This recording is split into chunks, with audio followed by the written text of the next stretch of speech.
Students हम discuss करेंगे important news के बारे में और उससे रिलेटेड जो इन्फॉर्मेशन है हमारे यूपीएससी के एग्जाम के पर्सपेक्टिव से इम्पोर्टेंट, उसको हम यहाँ पे डिस्कस करेंगे। First news is regarding the Iran के बारे में है। स्टूडेंट्स, ईरान के एक जनरल हुआ करते थे general Qasem Sulemani. General Qasem Sulemani को 2020 के समय यूएस की जो डिफेंस फोर्सेज है उनके द्वारा एक ड्रोन अटैक के अंदर में इराक का जो कैपिटल सिटी है बगदाद, वहाँ पे इनको मार दिया गया था, उनको असैसिनेट कर दिया गया था।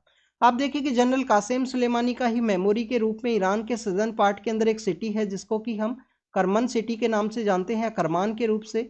वहाँ पे एक मेमोरियल इवेंट है जिसको ऑर्गेनाइज किया गया। उस मेमोरियल इवेंट के अंदर में कुछ ब्लास्ट होते हैं और ब्लास्ट के अंदर में आप देखिए कि वहाँ पे 103 पर्सन से उनका वहाँ पे डेथ हुआ। अगर हम बात करें स्टूडेंट्स इस ब्लास्ट के बारे में, तो इस ब्लास्ट को बेसिकली वर्ल्ड की जो डिफरेंट डिफरेंट कंट्रीज है उनके द्वारा इसको कंडेम किया गया है।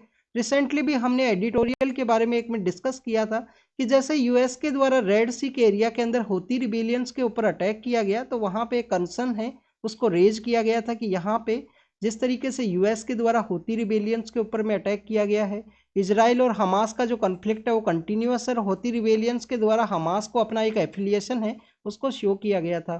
तो इजराइल और हमास का जो कन्फ्लिक्ट है वो दूसरे एरियाज के अंदर स्प्रेड ना हो, इसी वजह से यहाँ पे जो डिफरेंट डिफरेंट कंट्रीज है उनके द्वारा इस ब्लास्ट है उसको भी कंडेम किया गया।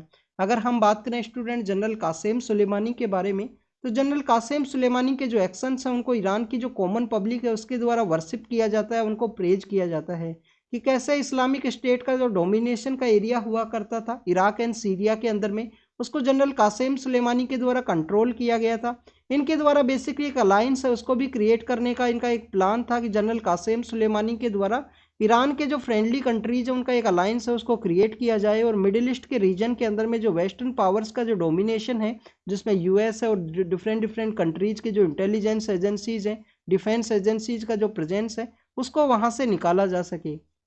आप देखिए कि 1979 के समय में जब ईरानियन रिवॉल्यूशन का एग्जिस्टेंस में आता है तो उस समय से आपको कंटिन्यूस यूएस और ईरान का जो कन्फ्लिक्ट है वो देखने के लिए मिलेगा।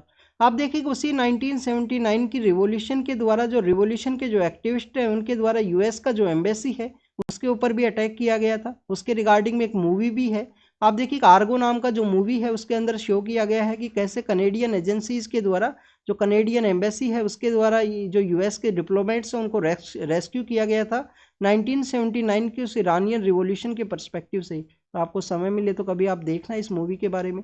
नेक्स्ट अगर हम बात करें यहाँ पे जनरल कासिम सुलेमानी के बारे में, तो आप देखिए कि जनरल कासिम सुलेमानी को वहाँ पे इन एक्शंस की वजह से एक लिविंग मार्टर है, जिंदा जो शहीद है उसका स्टेटस दिया गया है, लिविंग मार्टर का स्टेटस दिया गया है। तो आप देखिए कि आपके लिए यहाँ पे एक होमवर्क है। जब हम मेडिवल हिस्ट्री को रीड करते हैं स्टूडेंट्स, तो मेडिवल हिस्ट्री के दौरान एक पर्सनैलिटी एक किंग को हम रीड करते हैं, उनको बेसिकली जो जिंदा पीर है, लिविंग पीर है, उसका स्टेटस दिया गया है। तो कौन वो पर्सन है जिनको कि हम जिंदा जो पीर है उसके रूप से जानते हैं, या आप कमेंट सेक्शन के अंदर बताना, और क्यों हम उनको जो जिंदा पीर है जो लिविंग पीर है उसकी वजह से जानते हैं, इसके बारे में आप जरूर रीड करना मेडिवल हिस्ट्री के दौरान में। नेक्स्ट अगर हम बात करें स्टूडेंट्स ईरान के ही पर्सपेक्टिव से, तो आपको यहाँ पे ईरान का जो लोकेशन है उसके बारे में बेसिकली जो जानकारी है वो होनी चाहिए कि ईरान यहाँ पे किस तरीके से वो सिचुएटेड है, कौन कौन से उसके नाइबर कंट्रीज हैं। आप देखिए कि यहाँ पे इस तरीके से आपको जो ये मिडिल ईस्ट का जो रीजन है वो देखने के लिए मिलेगा, जिसके अंदर बेसिकली ये यहाँ पे जो अरेबियन पेनिनसुला का रीजन है, यहाँ पे रफली मैप है। स्टूडेंट्स आप अपने एटलास के अंदर अच्छे से इसको प्रैक्टिस करना। सपोज कीजिए स्टूडेंट्स ये ईरान है, यहाँ पे आपको देखने के लिए मिलेगा गल्फ ऑफ ओमान। जो गल्फ ऑफ ओमान है वो आपको यहाँ पे देखने के लिए मिलेगा। यहाँ से जो स्ट्रेट है जो कनेक्ट करती है पर्सियन गल्फ और गल्फ ऑफ ओमान को, तो उसको हम जानते हैं स्ट्रेट ऑफ होर्मुज के रूप से। आप देखिए कि स्टूडेंट्स ईरान का यहाँ पे जो एरिया है जो बेसिकली ओमान के अंदर अपना एरिया शेयर करता है गल्फ ऑफ ओमान के अंदर में, और ये पार्ट बेसिकली जो पर्शियन गल्फ है उसके अंदर में अपना एरिया है वो शेयर करता है। इसके रिगार्डिंग में 2019 के समय एक कन्फ्लिक्ट देखने के लिए मिला था, जब यहाँ पे स्ट्रेट ऑफ होर्मुज के अंदर जो शिप है उनके ऊपर में अटैक किया गया था।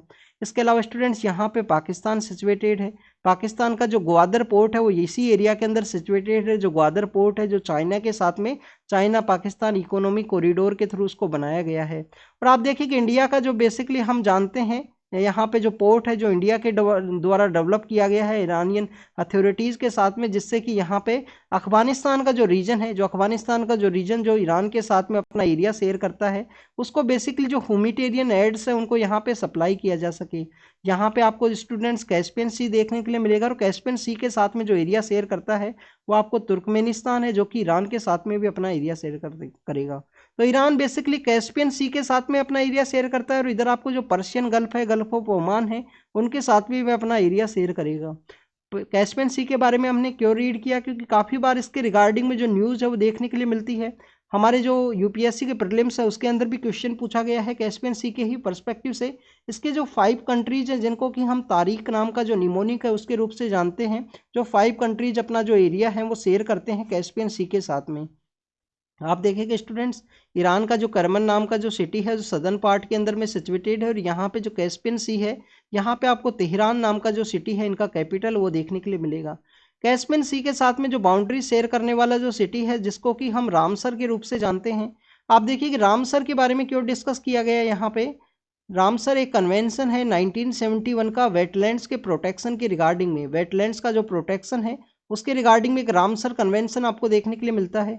इंडिया के अंदर में टोटल 75 साइट्स हैं जो इस कन्वेंशन के अंदर में जिनको डेजिग्नेट किया गया है जो रामसर साइट के रूप में। हाईएस्ट नंबर ऑफ साइट कौन से स्टेट के अंदर स्टूडेंट? तमिलनाडु के अंदर में हाईएस्ट नंबर ऑफ साइट है। तो यहाँ पे जो कैस्पियन सी है उसके साथ में एरिया शेयर करने वाला जो सिटी है ईरान का, जिसको कि हम रामसर के रूप से जानते हैं। 1971 के अंदर जो कन्वेंशन है उसको साइन किया गया था वेटलैंड्स के प्रोटेक्शन के रिगार्डिंग में। 2 फरवरी का जो दिन है जिसको कि हम वेटलैंड डे के रूप में भी सेलिब्रेट करते हैं स्टूडेंट्स। आप देखिए कि रामसर कन्वेंशन 1973 के समय एस्टेब्लिशमेंट के अंदर में आता है। तो तुर्कमेनिस्तान नाम का सिटी है, अफगानिस्तान है, पाकिस्तान है, यहाँ पे इंडिया का बेसिकली पोर्ट आपको देखने के लिए मिलेगा जिसको कि हम चाहबार पोर्ट के रूप से जानते हैं। यहाँ पे ग्वादर पोर्ट सिचुएटेड है गल्फ ऑफ ओमान के रीजन के अंदर में, Pakistan China Pakistan economic corridor के थ्रू जो बना। अब आप देखिए कि कैस्पियन सी के साथ में जो एरिया शेयर करता है वो आपको अजरबैजान भी देखने के लिए मिलेगा, और अजरबैजान यहाँ पे ईरान के साथ में भी अपना एरिया शेयर करता है। तो अजरबैजान नाम का जो सिटी है, अजरबैजान अब क्यों न्यूज के अंदर में था, क्योंकि अजरबैजान और आर्मेनिया का कन्फ्लिक्ट है। आर्मेनिया भी यहाँ पे ईरान के साथ में अपना एरिया शेयर करता है। तो अजरबैजान और आर्मेनिया का एक कन्फ्लिक्ट था कि in the interior part of Azerbaijan के अंदर में एक नागोर्नो काराबाख नाम का जो रीजन है वो सिचुएटेड है, और आप देखिए कि उसको अब अजरबैजान के द्वारा अनेक्स किया गया है। इन्हीं के साथ में जो टर्की है वो भी अपना एरिया शेयर करता है ईरान के साथ में, और आप देखिए कि इराक नाम का जो कंट्री है वो भी अपना एरिया है वो शेयर करता है ईरान के साथ में। तो कौन कौन से कंट्री हैं जो एरिया शेयर करते हैं? यहाँ पे आपको इराक देखने के लिए मिलेगा, टर्की है, आर्मेनिया है, अजरबैजान है, तुर्कमेनिस्तान है, अफगानिस्तान है और पाकिस्तान है। ये सब कंट्रीज हैं जो अपना एरिया शेयर करते हैं किसके साथ में? ईरान के साथ में। तो ये लोकेशन है ईरान का। अभी आप देखिए कि जो पीस प्राइज है वो भी ईरान की ही एक एक्टिविस्ट है जिनको वहाँ पे दिया गया 2003 के समय। फर्स्ट वहाँ पे ईरान की एक एक्टिविस्ट है जिनको कि नोबल पीस प्राइज है वो दिया गया था। अभी रिसेंटली 2023 का समय का भी जो नोबल पीस प्राइज है वो भी ईरान की जो एक्टिविस्ट है उनको ही दिया गया है, क्योंकि वहाँ पे महसा अमीनी का जो डेथ है उसके बाद में आपको जो कंटिन्यूस प्रोटेस्ट है वुमेन्स की जो राइट्स है उनकी रिगार्डिंग में ईरान के अंदर में देखने के लिए मिलता है। 1979 के उस रिवॉल्यूशन के बाद में आप देखें कि वहाँ पे जिस तरीके से रिलीजियस जो अथॉरिटीज़ है उनका जो डोमिनेशन है वो आपको देखने के लिए मिलेगा ईरान के अंदर में। उससे पहले ईरान को एक मॉडर्न स्टेट बनाने का जो उनके जो किंग हुआ करते थे, जो पॉलिटिकल लीडर हुआ करते थे, उनका एक ड्रीम हुआ करता था 1979 की जो ईरानियन रिवॉल्यूशन है उससे पहले। नेक्स्ट अगर हम बात करें स्टूडेंट्स यहाँ पे सुप्रीम कोर्ट के बारे में है। आप देखिए कि हिडनबर्ग का जो रिपोर्ट है वो लास्ट ईयर सामने आया था जिसके अंदर कहा गया था अडानी ग्रुप के ऊपर एलिगेशंस लगाए गए थे कि उनके द्वारा मार्केट को यहाँ पे मैनिपुलेट किया गया है। तो उसी के रिगार्डिंग में सुप्रीम कोर्ट ने जो सेबी की जो रिपोर्ट है उसको अपहोल्ड किया गया है कि यहाँ पे आपके द्वारा जो इन्वेस्टिगेशन है उसको कैरी आउट किया जाए। आप देखिए कि अपोजिशन पार्टीज है उनका बेसिकली यहाँ पे डिमांड ये था कि यहाँ पे जो इन्वेस्टिगेशन है उसको सेबी से इसको ट्रांसफर कर दिया जाए, सीबीआई जो एजेंसी है उसको। तो सेबी की जो रिपोर्ट है उसी को बेसिकली अपहोल्ड किया गया है सुप्रीम कोर्ट के द्वारा। सुप्रीम कोर्ट के द्वारा यहाँ पे ये भी कहा गया कि आपके द्वारा जो सूटेबल एक्शन है उनको लिया जाना चाहिए कि क्या ऐसा रीजन है जिसकी वजह से इंडियन इन्वेस्टर्स हैं उनको यहाँ पे शॉर्ट पोजीशन के अंदर में जो इस तरीके से जो लॉस है उसको सफ़र करना पड़ा। क्या यहाँ पे यूएस की जो फर्म्स हैं जिनके द्वारा यूएस बेस्ड जो फर्म्स हैं उनके द्वारा अपना जो यहाँ पे ट्रेड जो है उनको विड्रॉ किया गया था, नॉन इंडियन जो ट्रेडेड डेरिवेटिव्स है उनके विड्रॉ की वजह से इस तरीके का जो सिचुएशन है, जो शेयर मार्केट के अंदर वोलेटाइल जो कंडीशन है वो डेवलप हुआ। आप देखिए कि एक कमेटी भी यहाँ पे बनाई गई थी, जिसको कि हम एक हमारे फॉर्मर जस्टिस हुआ करते थे एम सापरे, उनका जो लीडरशिप के अंदर एक कमेटी है, एम सापरे नाम का जो कमेटी है वो आपको देखने के लिए मिलता है हमारा जो इंडियन मार्केट है उसकी वॉलेटिलिटी के रिगार्डिंग में। तो this is all the information regarding the Adani के परस्पेक्टिव से। आप देखिए अडानी ग्रुप के द्वारा उसके बाद में अपना जो सोशल मीडिया है उसके ऊपर में जो सत्यमेव जयते है वो लिखा गया था। आपको सत्यमेव जयते के बारे में पता होना चाहिए कि हमने कौन सा ऐसा उपनिषद है जिससे इसको लिया है। 2014 के समय प्रीलिम्स के अंदर ये क्वेश्चन पूछ लिया गया था। आपको पता होना चाहिए कि मुंडको उपनिषद जो है, मुंडक उपनिषद जो है उसके अंदर में सत्यमेव जयते जो वर्ड है उसको हमने कैरी किया है। नेक्स्ट अगर हम बात करें हमारे जो ट्रांसपोर्ट वर्कर्स हैं उनका जो स्ट्राइक है उसको कंटिन्यूस करने के बारे में बात की गई है। आप देखिए कि यहाँ पे जो भारतीय न्याय संहिता है उसके एक प्रोविजन के रिगार्डिंग में हिट और रन केस का जो यहाँ पे पनिशमेंट है उसका इंटेंसिटी को इंक्रीज किया गया, उसका जो एरिया है उसको इंक्रीज करने के परस्पेक्टिव से जो ट्रांसपोर्ट वर्कर्स है उनके द्वारा स्ट्राइक है उसको कैरी आउट किया गया था। भारतीय न्याय संहिता का जो सेक्शन 104 है उसके रिगार्डिंग में काफ़ी सारे ऐसे इंडिविजुअल जो ट्रक ड्राइवर्स हैं उनके द्वारा प्रोटेस्ट किया गया कि आप इस बेसिकली जो क्लोज है उसको विड्रॉ कीजिए।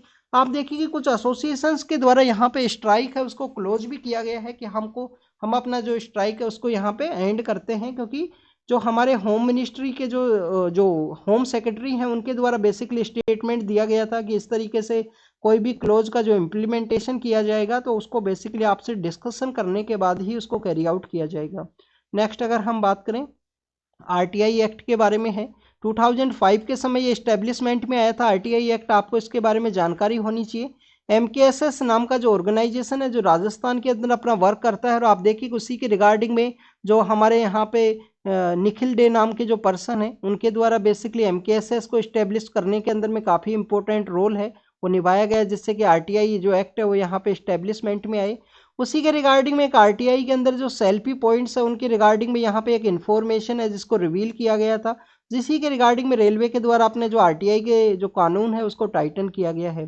2005 के समय इस्टेब्लिशमेंट में आया। इसका जो सेक्शन सेकंड है वो बेसिकली पब्लिक अथॉरिटीज़ के बारे में बात करता है कि कौन कौन सी जो इंस्टीट्यूशन है वो पब्लिक अथॉरिटी हैं। इसका जो सेक्शन 4 है उसके अंडर में जो पब्लिक अथॉरिटीज़ है उनके द्वारा public information officer and central public information officer को यहाँ पे अपॉइंट करना होता है, जिनके द्वारा इंफॉर्मेशन है वो 30 डेज के अंदर में प्रोवाइड करना होगा। अगर कोई इमरजेंसी सिचुएशन है तो उस समय में 48 आवर्स के अंदर जो इमरजेंसी सिचुएशन के अंदर इंफॉर्मेशन है वो उनके द्वारा प्रोवाइड की जाती है।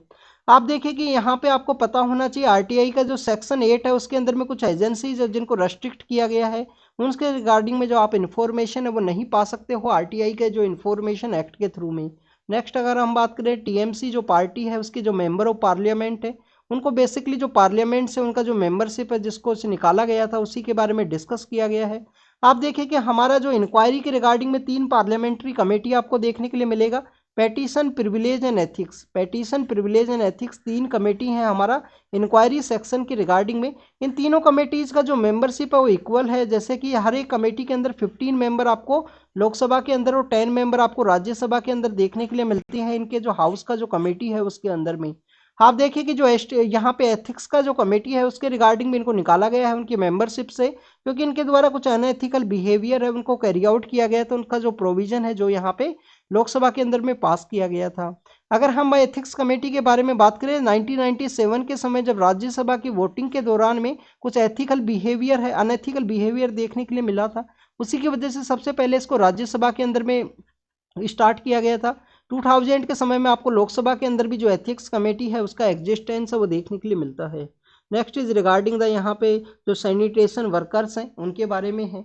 आप देखिए कि हमारी गवर्नमेंट के द्वारा 2003 के समय में यहाँ पे जो मैनुअल स्क्वेंजर्स हैं उनका रिहेबिलिटेशन एक्ट है वो इस्टेब्लिशमेंट में आया था कि जो मैनुअल स्क्वेंजर्स हैं उनका यहाँ पे रिहेबिलिटेशन है वो किया जा सके, उसके रिगार्डिंग का एक्ट है।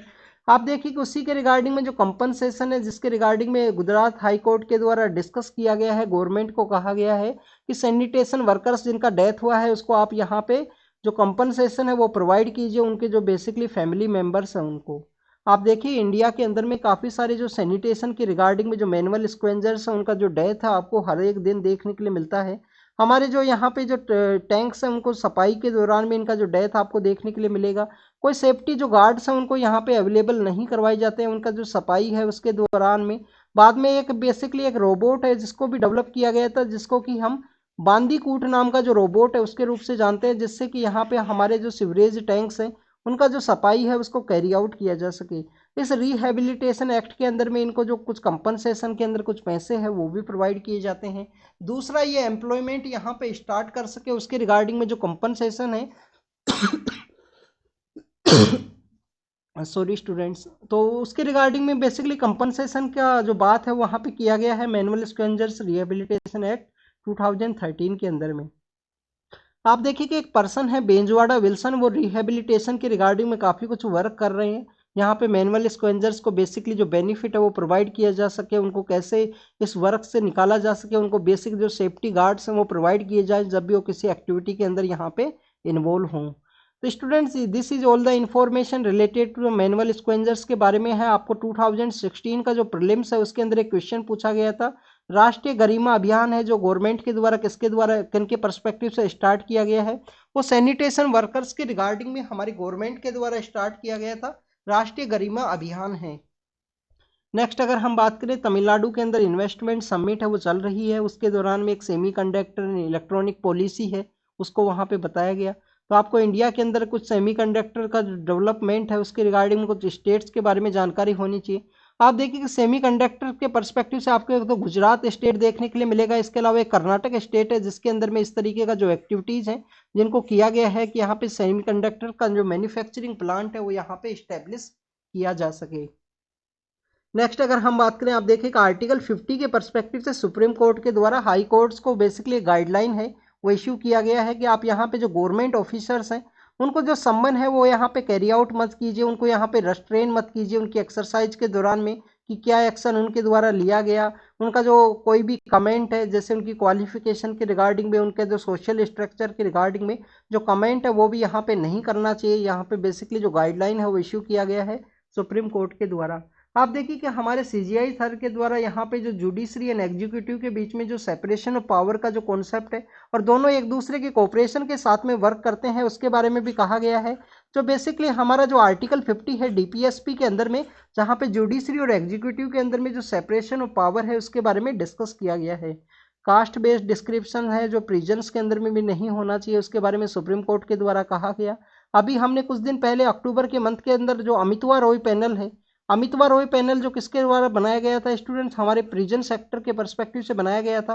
तो उसी के अंदर भी हमने डिस्कस किया था कि कैसे प्रिजन्स के अंदर में काफ़ी सारा जो डिस्क्रिमिनेशन है वो देखने के लिए मिलेगा, जैसे कि वहाँ पे प्रॉपर वहाँ पे सैनिटेशन का ना होना, प्रॉपर हाइजीनिक कंडीशंस का ना होना, ओवर ऑक्यूपेंसी होने की वजह से, टू मच ऑक्यूपेंसी होने की वजह से लार्ज नंबर ऑफ प्रिजनर्स का वहाँ पे प्रेजेंट होना।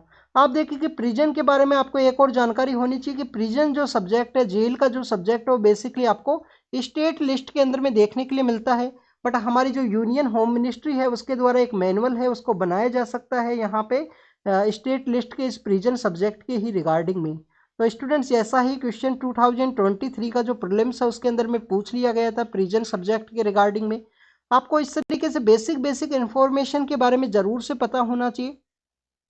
नेक्स्ट अगर हम न्यूज़ के बारे में डिस्कस करें स्टूडेंट्स, अमितवा रॉय पैनल के बारे में आप जरूर से याद करना। आप देखिए कि हमारा जो रिपब्लिक डे है उसका जो रिहर्सल है वो चल रही है परेड के पर्सपेक्टिव से। यहाँ पे नेवी के जो ऑफिसर्स हैं, नेवी के जो पर्सनस हैं उनके द्वारा जो रिहर्सल है वो कैरी आउट की जा रही है। इस साल जो हमारा 26 जनवरी को हम रिपब्लिक डे सेलिब्रेट करेंगे उसके जो चीफ गेस्ट है वो कौन रहेंगे, हमारे जो फ्रेंच के जो प्रेसिडेंट हैं इमानुएल मैक्रोन, वो यहाँ पे विजिट के लिए आएंगे। आप देखिए, इसके अलावा स्टूडेंट्स आपको एक और जानकारी होनी चाहिए कि 26 जनवरी को ही हम रिपब्लिक डे क्यों सेलिब्रेट करते हैं। 1929 का जो कांग्रेस सेशन हुआ था लाहौर के अंदर में, वहाँ पे बेसिकली एक अडोप्ट किया गया था एक बात कि आने वाले समय में हम 26 जनवरी को 1930 का जो 26 जनवरी है उसको पूर्ण स्वराज दिवस के रूप में सेलिब्रेट करेंगे। तो उसी वजह से बेसिकली 26 जनवरी को ही हम रिपब्लिक डे है उसको सेलिब्रेट करते हैं। हमारे कॉन्स्टिट्यूशन जो कि 26 नवंबर को ही क्रिएट कर लिया गया था, बट उसको 2 मंथ बाद में कम्प्लीटली एग्जीक्यूशन के अंदर में आता है, जिससे कि यहाँ पे पूर्ण स्वराज दिवस का जो हिस्टोरिकल इन्फ्लुएंस है उसको कैरी आउट किया जा सके। साइबर क्राइम के बारे में डिस्कस किया गया है कि इंडिया के अंदर जो 50% जो साइबर अटैक्स होते हैं जिनका जो ओरिजिन प्लेस है वो यहाँ पे 2-3 कंट्रीज के अंदर में बताया गया है। बेसिकली यहाँ पे मिनिस्ट्री ऑफ होम अफेयर्स का एक विंग है जिसको कि Indian cyber crime coordination centre के रूप से हम जानते हैं। Indian cyber crime coordination centre I4C है, basically Indian cyber crime coordination centre जो मिनिस्ट्री ऑफ होम अफेयर्स के अंडर में है। इसके अलावा हमारे यहाँ पे साइबर क्राइम के रिगार्डिंग में जो एजेंसीज हैं उनके बारे में आपको पता होना चाहिए। जैसे कि एक तो NTRO आपको देखने के लिए मिलता है, NTRO है जो 2008 के बाद में उसको क्रिएट किया गया था। ऐसे ही हमारे यहाँ पे सर्ट नाम का एक ऑर्गेनाइजेशन है जो बेसिकली मिनिस्ट्री ऑफ इलेक्ट्रॉनिक्स के अंडर में वर्क करता है। साइबर स्वच्छता केंद्र भी बनाए गए हैं जिसके अंदर में आप अपना जो यहाँ पे कोई इन्फेक्टेड डिवाइस है उसको क्लीन करवा सकते हो, उसको बेसिकली यहाँ पे जो कोई भी अटैक है उसके ऊपर में ना किया जाए। तो ये यहाँ पे साइबर क्राइम के बारे में डिस्कस किया है उन्होंने अपनी रिपोर्ट के अंदर। कहा गया कि G20 का जब मीटिंग इंडिया के अंदर ऑर्गेनाइज हुआ था तो G20 के उस वेबसाइट के ऊपर में जो 16 लाख अटैक हैं वो किए गए थे हर एक मिनट के अंदर में। बेसिकली जो मैक्सिमम अटैक है चाइना है, कंबोडिया है, म्यांमार है, इस रीजन से आपको देखने के लिए मिलते हैं। इसके अलावा स्टूडेंट्स आपको साइबर क्राइम के रिगार्डिंग में कन्वेंशन है जिसके बारे में जानकारी होनी चाहिए, जिसको कि हम बुडापेस्ट कन्वेंशन के रूप से जानते हैं। इंडिया के द्वारा उस बुडापेस्ट कन्वेंशन को साइन नहीं किया गया था, रेटिफाई नहीं किया गया था। उसके बिहाइंड के रीजन ये थे कि इंडिया को लगा कि हमारा जो सोवर्निटी है उसका वायलेशन होगा, क्योंकि जिन कंट्रीज के द्वारा उस बुडापेस्ट कन्वेंशन को साइन किया गया था उसका मेन मोटिव यही था कि एक दूसरे के साथ में जो उसके जो इन्फॉर्मेशन है वो शेयर की जाएगी। तो इंडिया को लगा कि हमारा जो सोवर्निटी है उसका वायलेशन हो सकता है, इसके द्वारा इंडिया के द्वारा उसको साइन और रेटिफाई नहीं किया गया था बुडापेस्ट कन्वेंशन, जो किसके रिगार्डिंग में है, जो कि बेसिकली यहाँ पे साइबर क्राइम के पर्सपेक्टिव से है। आप देखिए कि हमने काफ़ी बार मार्शल आर्ट्स के बारे में डिस्कस किया है, उसी का फोटो यहाँ पे शो किया गया है जिसको कि हम सीला बट्टम के नाम से जानते हैं। और वेदु विरुदु वेजा नाम का एक फेस्टिवल है जिसके दौरान में बेसिकली इसको यहाँ पे शो किया गया चेन्नई की एक कॉलेज के अंदर में। तो आप देखिए कि मार्शल डांस है बेसिकली सीला, जो यहाँ पे सीलमबाम नाम का एक मार्शल आर्ट है जो तमिलनाडु के अंदर में प्रैक्टिस किया जाता है। उसी के पर्सपेक्टिव से आपको कुछ मार्शल आर्ट्स के बारे में भी पता होना चाहिए। जैसे कि हम बात करते हैं गटका नाम की एक मार्शल आर्ट है। गटका नाम का जो मार्शल आर्ट है वो कहाँ पे प्रैक्टिस किया जाता है? पंजाब के अंदर में, पंजाब के अंदर इसको प्रैक्टिस किया जाता है। आपको कलारी पय्यत्तू नाम का कालारी पय्यत्तू नाम का जो एक बेसिकली मार्शल आर्ट है उसके बारे में भी जानकारी होनी चाहिए। केरला के अंदर में आपको ये देखने के लिए मिलता है। इसके अलावा सीलमबाम है, सीलमबाम का ही आप देखिए सीला बटम नाम का जो डांस है जो मार्शल डांस के रूप में आपको देखने के लिए मिलेगा। सीलमबाम है जो तमिलनाडु के अंदर प्रैक्टिस किया जाता है। आपको और भी काफ़ी सारे मार्शल आर्ट देखने के लिए मिलेंगे जैसे कि परी खांडा है, सरित सरक है, ठेंगता है। ये सब मार्शल आर्ट्स है जो अलग अलग पार्ट्स के अंदर में इंडिया के अंदर प्रैक्टिस किए जाते हैं। अगर आपको इनके बारे में जानकारी नहीं है तो अपना आर्ट एंड कल्चर का जो बुक है उसको ओपन कीजिए। जो मैक्सिमम बुक यहाँ पे यूपीएससी के जो एस्पिरेंट्स रीड करते हैं, नितिन सिंघानिया, उसको ओपन कीजिए, उसको रीड कीजिए प्रॉपरली। वहाँ पे मार्शल आर्ट के चैप्टर के अंदर में उसका जो लिस्ट है उसको क्रिएट कीजिए। आप देखिए कि पीएम सर के द्वारा एक रैली के अंदर कहा गया कि वुमेन की राइट्स के रिगार्डिंग में वो यहाँ पे इंश्योर करेंगे और उसके रिगार्डिंग में उनके द्वारा कैरी आउट किया जाएगा। आपके लिए यहाँ पे होमवर्क है वुमेन्स के रिगार्डिंग में या जेंडर इक्वलिटी के रिगार्डिंग में कौन सा हमारा जो एसडीजी है जो बताता है, तो एसडीजी का जो गोल नंबर है उसके बारे में आप कमेंट सेक्शन के अंदर बताना। जो वुमेन इक्वलिटी और यहाँ पे जो जेंडर इक्वलिटी है उसके पर्सपेक्टिव से इम्पोर्टेंट है। इसी मीटिंग के दौरान में उनके द्वारा बेसिकली एक प्रोजेक्ट है उसको भी लॉन्च किया गया जिसके अंदर यहाँ पे कोची से जो लक्षद्वीप के रिगार्डिंग में ऑप्टिकल फाइबर केबल है उस प्रोजेक्ट को यहाँ पे लॉन्च किया जाए उसी के पर्सपेक्टिव से। और आप देखिए कि GSAT-20 है जो यहाँ पे इसरो का हमारा यहाँ पे एक कॉमर्शियल आर्म है जिसको कि हम न्यू स्पेस इंडिया लिमिटेड के नाम से जानते हैं। जो फ्लैकॉन 9 नाम का जो स्पेस एक्स का जो यहाँ पे एक रॉकेट है जिसके थ्रू इसको लॉन्च किया जाएगा 2020 के समय में ही। जैसे कि ऑप्टिकल फाइबर नेटवर्क सिस्टम के रिगार्डिंग में जो केबल का जो प्रोजेक्ट है जो लॉन्च किया गया है वहाँ पे कोची से लक्षद्वीप के रिगार्डिंग में। आप देखिए कि वैसे ही यहाँ पे जो फ्लैकॉन 9 है इसके द्वारा जो के बैंड होता है, के बैंड जो होता है हमारे स्पेक्ट्रम के अंदर में, उसी के रिगार्डिंग में इसको लॉन्च किया जाएगा। जैसे कि यहाँ पे अंडमान निकोबार लक्षद्वीप के अंदर जो ब्रॉडबैंड का जो कनेक्टिविटी है, इंटरनेट का जो कनेक्टिविटी है उसको यहाँ पे बूस्ट किया जा सके। नेक्स्ट अगर हम बात करें फ्लैकॉन 9 के बारे में, एक रीयूजेबल 2 स्टेज रॉकेट है जो आपको देखने के लिए मिलेगा, जो कि यहाँ पे रीयूजेबल 2 स्टेज रॉकेट है जो कि बेसिकली यहाँ पे स्पेस एक्स के द्वारा लॉन्च किया गया था। आप देखिए कि आर्कोलॉजिकल सर्वे ऑफ इंडिया के द्वारा कहा गया है ज्ञानवापी के सर्वे के द्वारा जो भी उनका रिपोर्ट निकाला जाए उसको पब्लिक डोमेन के अंदर ना रखा जाए। तो आप देखिए कि 1861 के समय अलेक्जेंडर कनिंघम नाम के जो पर्सन है जिनके द्वारा आर्कोलॉजिकल सर्वे ऑफ इंडिया को इस्टेब्लिश किया गया। मोर्टिमर व्हीलर नाम के जो पर्सन है या कौन से ऐसे पर्सन है जिनके द्वारा 1902 के समय इसको रिकॉन्स्टिट्यूट किया था, उसके बारे में आप कमेंट सेक्शन के अंदर बताना, आर्कोलॉजिकल सर्वे ऑफ इंडिया के बारे में। इंडियन नेवी ने अपने गल्फ ऑफ आडेन के अंदर में अपना जो सर्विलेंस है उसको इंक्रीज किया है। वहां पे जिस तरीके से जो अटैक्स है उनको कैरी आउट किया गया उसी के रिगार्डिंग में यहाँ पे देखिए कि नामीबिया से जो चीता लाए गए थे उनके द्वारा बेसिकली जो नए बच्चे हैं उनका जन्म हुआ है। तो आप अफ्रीकन जो चीता है उसके कमेंट सेक्शन के अंदर बताना उसका बेसिकली जो IUCN स्टेटस है उसके बारे में। तो आपको अफ्रीकन जो चीता है उसका IUCN स्टेटस है उसके बारे में बताना है, जो इंडिया से लाई गई थे वहाँ पे, अफ्रीका से, नामीबिया का कंट्री है वहाँ से। इसके अलावा स्टूडेंट्स अगर हम एशियन चीता के बारे में डिस्कस करें तो एशियन चीता का जो प्रेजेंस है वो ओनली ईरान के अंदर आपको देखने के लिए मिलता है और उनका जो IUCN स्टेटस है वो क्रिटिकल एंडेंजर्ड है। FSSI के बारे में है, उनके द्वारा बेसिकली एक फूड के रिगार्डिंग में जो कंप्लेंट है उसको यहाँ पे फाइल किया गया, इंक्वायरी है उसको कैरी आउट किया जाएगा, इंडिगो का जो फ्लाइट है उसके परस्पेक्टिव से है। नेक्स्ट अगर हम बात करें स्टूडेंट साइंस के परस्पेक्टिव से है कि साइंस के अंदर में यहाँ पे डिस्कस किया गया है कि 2024 के अंदर में, जैसे कि 2023 के अंदर में काफ़ी सारे जो मिशंस हैं उनको लॉन्च किया गया था स्पेस के सेक्टर के अंदर में, ऐसे ही 2024 के अंदर में भी काफ़ी सारे जो मिशंस हैं जिनको लॉन्च किया जाएगा। तो यहाँ पे जो टॉप 6 स्पेस मिशंस हैं उनके बारे में डिस्कस किया गया है। जैसे कि फर्स्ट मिशन आप देखिए कि यूपोरा नाम का जो मिशन है जिसको यहाँ पे लॉन्च किया जाएगा, किसके द्वारा लॉन्च किया जाएगा, यहाँ पे नासा के द्वारा। यूपोरा कैलिपर नाम का जो मिशन है जिसको कि यहाँ पे जुपिटर का जो लार्जेस्ट मून है यूपोरा, उसी के परस्पेक्टिव से नासा के द्वारा इसको लॉन्च किया जाएगा 2024 के समय में। नेक्स्ट अगर हम बात करें स्टूडेंट्स यहाँ पे आर्टेमिस के बारे में है, आर्टेमिस सेकेंड। बेसिकली आपको पता होना चाहिए कि अपोलो नाम का जो ग्रीक माइथोलॉजी के अकॉर्डिंग जो अपोलो नाम के जो पर्सन हुआ करते थे उनकी जो सिस्टर है उनका नाम आर्टेमिस के नाम से आपको जानने के मिलेगा। तो उसी के रिगार्डिंग में 1972 के समय जो अपोलो मिशन लॉन्च किया गया था उसी की सिमिलर लाइन के ऊपर में जो आर्टेमिस मिशन है सेकंड, उसको यहाँ पे लॉन्च किया जाएगा नासा के द्वारा। इसका मेन मोटिव यही है कि यहाँ पे दोबारा से जो ह्यूमन बीइंग है उसको मून के ऊपर में सेंड करना है। ये जुपिटर का जो लार्जेस्ट मून है उसके परस्पेक्टिव से यूपेरा मिशन है उसको लॉन्च किया जाएगा। थर्ड आप देखिए कि हमारे यहाँ पे आपको वाइपर मिशन है वो देखने के लिए मिलेगा। वाइपर मिशन क्या है, तो वोलेटाइल जो इन्वेस्टिगेशन है पोलार एक्सप्लोरेशन रोवर्स के रिगार्डिंग में उसको यहाँ पे कैरी आउट किया जाएगा, जिससे कि बेसिकली मून के रिगार्डिंग में जो वाटर है उसका अवेलेबिलिटी को यहाँ पे डिस्कस किया जा सके, उसको एनालाइज किया जा सके नासा के द्वारा। फोर्थ अगर हम बात करें स्टूडेंट्स यहाँ पे लूनार के रिगार्डिंग में है, नासा का जो मिशन है जिसको लॉन्च किया जाएगा लूनार के अंदर मून के ऊपर जो वाटर है उसी की रिगार्डिंग में। तो लूनार ट्रेबिलाइजर नाम का एक मिशन है प्राइम फर्स्ट, वो आपको देखने के लिए मिलेगा। लूनार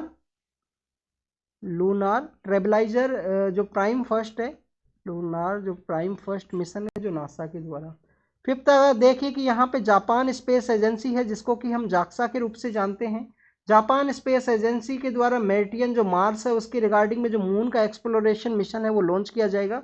जापान के द्वारा मार्टियन मून एक्सप्लोरेशन मिशन, जिसके अंदर में जो यहाँ पे जो अलग अलग उसके जो मून्स है जैसे कि पोबोज है, डेमोन्स है, उनके बारे में जो एनालिसिस है, जो इन्वेस्टिगेशन है उसको कैरी आउट किया जाएगा। 6 अगर हम बात करें हेरा नाम का जो मिशन है वो लॉन्च किया जाएगा यूरोपियन स्पेस एजेंसी के द्वारा। आप देखिए कि नासा के द्वारा एक डार्ट मिशन है जिसको लॉन्च किया गया था डिडीमोस के परस्पेक्टिव से। डिडीमोस जो एस्ट्रॉइड बेल्ट के अंदर में आपको देखने के लिए मिलता है, तो उसी के रिगार्डिंग में यहाँ पे जो मिशन है यूरोपियन स्पेस एजेंसी के द्वारा भी डिडीमोस और डोर्मोफोस नाम का जो एरियाज है एस्ट्रॉइड बेल्ट का जो रीजन है उसके परस्पेक्टिव से यूरोपियन स्पेस एजेंसी के द्वारा जो हेरा नाम का जो मिशन है उसको इस साल लॉन्च किया जाने वाला है। Next is regarding the ULFA के बारे में है। 1979 के समय उल्फा है वो एग्जिस्टेंस के अंदर में आया था। आप देखिए उल्फा के जो डिस्टर्ब एरिया हुआ करते थे वहाँ पे armed force special power act है उसको इम्प्लीमेंट किया गया था। अगर हम बात करें उल्फा के बारे में 1985 का जो असम अकॉर्ड का एग्जिस्टेंस के बाद में उल्फा आपको कम्प्लीटली एक पीसफुल ऑर्गेनाइजेशन के रूप में देखने के लिए मिलता है। अभी उसका एक पीस पैक्ट है जिसको साइन किया गया था किसके साथ में, हमारा जो सेंट्रल एजेंसी है आसाम का जो गवर्नमेंट है उल्फा के रिगार्डिंग में एक एग्रीमेंट है जिसको वहाँ पे साइन किया गया। उसका मेन मोटिव यही है कि यहाँ पे बेसिकली मेन स्ट्रीम के अंदर में उल्फा के जो एक्टिविस्ट है उनको ऐड किया जा सके। तो this is all the information regarding the ULFA के परस्पेक्टिव से है। Next is about the rural youth के बारे में डिस्कस किया गया है। रूरल यूथ के बारे में डिस्कस यही किया गया है कि आप देखिए कि आने वाले समय में 2014 तक यहाँ पे 50% जो लोग हैं वो अर्बन एरियाज़ के लिए माइग्रेट करेंगे। अर्बन एरियाज़ के लिए माइग्रेट करेंगे तो यहाँ पे रूरल की पर्सपेक्टिव से डिस्कस किया गया है कि हो सकता है कि आने वाले समय में जो माइग्रेशन यहाँ पे इंक्रीज हुआ है, बट उसकी वजह से हम रूरल एरियाज़ के जो लोग हैं उनको नेग्लेक्ट नहीं कर सकते हैं। उनके रिगार्डिंग में जो पॉलिसी का जो फ्रेमिंग है वो भी यहाँ पे कैरी आउट किया जा सके। 30 मिलियन के आसपास जो लोगों के बारे में कहा गया है कि वो यहाँ पे नॉन एग्रीकल्चर एक्टिविटीज़ के अंदर इन्वॉल्व हैं। रूरल एरियाज़ के अंदर में आने वाले समय में इतना जो नंबर है वो इंक्रीज होगा तो उसको डील करने का ज़रूरत है। नॉन एग्रीकल्चर सेक्टर के जो लोग हैं उनको यहाँ पे अप स्किलिंग करने का समय है, उनको स्किल प्रोवाइड करना चाहिए गवर्नमेंट के द्वारा। आप देखिए कि यहाँ पे एक रूरल मिशन भी हम रीड करा करते थे पहले के टाइम में। रूरल मिशन हुआ करता था जिसके अंदर में रूरल एरियाज़ को यहाँ पे एक क्लस्टर के रूप में डेवलप किया जा सके, जिससे कि लोग वापस से रूरल एरियाज़ है उसके पर्सपेक्टिव से माइग्रेट करें।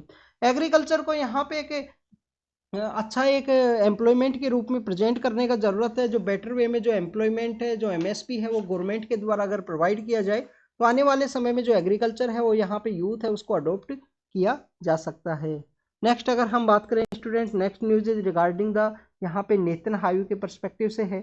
आप देखें कि इजराइल के अंदर में एक नेतन्याहू के द्वारा एक डिसीजन है वो लिया गया था, जिसके अंदर वहाँ का जो अपोजिशन पार्टीज है उनके द्वारा बेसिकली डिसीजन के अंदर पार्टिसिपेट नहीं किए थे।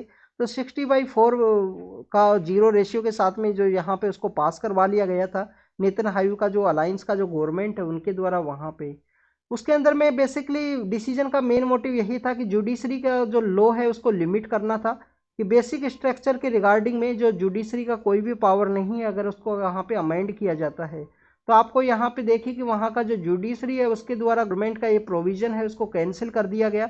वहाँ के 15 बेंच है, वहाँ पे जजेस की जो संख्या है वो 15 है, तो 12:3 के बेसिस पे उसको बेसिकली कैंसिल कर दिया गया है इसराइल का जो है जुडिशरी है उसके द्वारा। अगर हम बात करें स्टूडेंट्स, इसको यहाँ पे एक डॉक्ट्राइन के पर्सपेक्टिव से देखा गया है, और डॉक्ट्राइन का जो पर्सपेक्टिव है, जो जुडिशियल इंटरवेंशन का जो डॉक्ट्राइन है, ये आपको हर जगह देखने के लिए मिलेगा। चाहे ऑस्ट्रेलिया का बात हो, यूरोपियन कंट्रीज का बात हो, वहाँ पे आपको देखने के लिए मिलेगा। कि अगर हम इजराइल के पर्सपेक्टिव से डिस्कस करें तो आप देखिए कि वहाँ पे कोई भी रिटन कॉन्स्टिट्यूशन नहीं है, सिंगल हाउस वहाँ पे प्रेजेंट है। सेरेमोनियल जो प्रेसिडेंट का जो आपको पावर है वो आपको देखने के लिए मिलती है। तो ये रीजनेबिलिटी का जो डॉक्ट्राइन है वो एक इंपॉर्टेंट डॉक्ट्राइन का रोल प्ले करता है, जिससे कि यहाँ पे गवर्नमेंट है उसको कंट्रोल किया जा सके। और यहाँ पे जुडिशरी का मेन वर्क है कि गवर्नमेंट के जो डिसीजंस है उनको समय समय पे जो चेक एंड बैलेंस है उसको इस्टेब्लिश किया जा सके। तो उसी के रिगार्डिंग में यहाँ पे डिस्कस किया गया है कि प्रेजेंट समय में वैसे ही वॉर एंड कन्फ्लिक्ट का समय है, और उस तरीके से इस तरीके से जुडिशरी को यहाँ पे लिमिट करने का कोशिश है वो काफ़ी गलत है, वो बताया गया है। Next is about the blood management system के बारे में है। क्या टोटल अफ्रीकन कंट्रीज में जो सॉरी स्टूडेंट्स, जो WHO का जो अफ्रीका का जो रीजन है उसके अंदर टोटल 5% जो ब्लड का जो कलेक्शन है वो किया जाता है।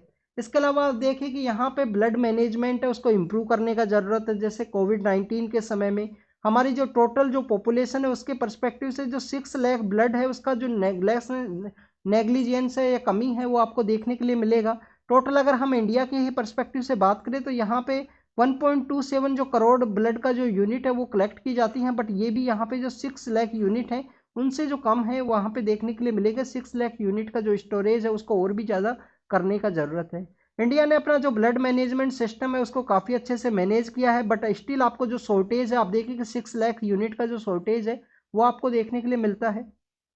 तो क्या करना चाहिए इस ब्लड मैनेजमेंट सिस्टम के रिगार्डिंग में, क्यों ये ज़रूरी है? जैसे कि कोविड-19 के समय, कोई एक्सीडेंट के समय में हार्ट का जो सर्जरीज इस तरीके से इंक्रीज हुए हैं, उनके जो एक्सीडेंट सामने आए हैं, तो उसके रिगार्डिंग में जो ब्लड मैनेजमेंट सिस्टम है वो अच्छे से होना चाहिए। PPP मॉडल के रूप में, हब एंड स्पोक मॉडल के रूप में यहाँ पे जो ब्लड मैनेजमेंट है उसको स्टार्ट करने का ज़रूरत है। आप देखिए कि स्मॉलर जो ब्लड सैंपल्स हैं, स्मॉलर यूनिट्स को यहाँ पे डेवलप किया जाएगा, जिससे कि यहाँ पे छोटे छोटे एरियाज़ के अंदर में जो ब्लड है उसको यहाँ पे पहुँचाया जा सके। किसी भी जो हेल्थ का जो सर्जरी है किसी भी समय में जब उसका डिमांड हो उस समय में के दौरान में। इसके अलावा गवर्नमेंट को यहाँ पे जो मिस फॉर्च्यून है, मिस इन्फॉर्मेशन है, उसको भी बेसिकली लोगों तक बताने का ज़रूरत है कि कोई भी यहाँ पे जो ब्लड के दौरान में अगर आप ब्लड डोनेट करते हो तो कोई भी आपको यहाँ पे जो कमजोरी है, जो कमी है, वो नहीं देखने के लिए मिलेगा। इसके अलावा स्टूडेंट इस तरीके का मिस इन्फॉर्मेशन देखा जाता है कि ब्लड का जो यहाँ पे जो डेवलपमेंट है वो काफ़ी लेट होगा, उस पर्सन के लिए 1 and 2 मंथ है वो काफ़ी डिफिकल्ट होंगे। तो इस तरीके का कोई भी सिचुएशन है वो आपको ब्लड का जो डोनेशन है उसके अंदर में नहीं देखने के लिए मिलता है। तो ये बेसिकली इस इंफॉर्मेशन के बारे में डिस्कस किया कि इसको डेवलप करने का ज़रूरत है, पब्लिक प्राइवेट पार्टनरशिप के रूप में हब एंड स्पोक मॉडल को डेवलप करने का ज़रूरत है, जिसमें कि स्मॉलर एरियाज़ के अंदर जो ब्लड है वो पहुंचाया जा सके। आपको यहाँ पे बेसिकली ब्लड डोनेशन आपको भी करना चाहिए स्टूडेंट्स। अगर आपने ब्लड डोनेट किया है तो आप 1 ईयर के अंदर में आप ज़रूर से कीजिए, मिनिमम तो आप 1 ईयर के अंदर कीजिए, और अगर आप ज़्यादा से ज़्यादा कर सकते हो तो हर एक 2-3 महीने के अंदर एक बार ज़रूर से ब्लड डोनेट कीजिए। काफ़ी अच्छी चीज़ है, डोनेट करना चाहिए। किसी को भी इमरजेंसी सिचुएशन के अंदर में अगर वो ज़रूरत हो तो आपका बेसिकली आपको सही लगेगा, आपको खुद को भी सही लगेगा, किसी के लिए वो काम आई वहाँ पे। नेक्स्ट अगर हम बात करें एक्स्ट्रा कॉन्स्टिट्यूशनल पावर के बारे में है तो आईटी एक्ट के बारे में डिस्कस किया गया है। आप देखिए कि 2017 के समय में 9 जज बेंच के द्वारा जो केएस पुट्टास्वामी केस के अंदर राइट टू प्राइवेसी है वो दिया गया था। अब यहाँ पे इनकम टैक्स एक्ट के बारे में डिस्कस किया गया है कि 1961 का जो इनकम टैक्स एक्ट है उसके द्वारा हमारी जो एजेंसीज हैं उनके द्वारा किसी भी एक हाउस के अंदर में जो इन्वेस्टिगेशन है, सर्च एंड सीज का जो ऑपरेशन है उसको कैरी आउट किया जा सकता है। तो आप देखिए कि हमारी राइट टू प्राइवेसी होते हुए किस तरीके से इन एक्टिविटीज़ को कैरी आउट किया जाता है। क्या हमारे इनकम टैक्स एक्ट के अंदर में ऑलरेडी ये प्रोविज़न हुआ करता था? ऑलरेडी आप देखिए कि 1922 का जो प्रोविज़न है इनकम टैक्स एक्ट का उसके अंदर में ऐसा कोई भी प्रोविज़न नहीं था सर्च एंड सीज के पर्सपेक्टिव से। उसके बाद में इंडिपेंडेंस के बाद में इसको ऐड किया जाता है।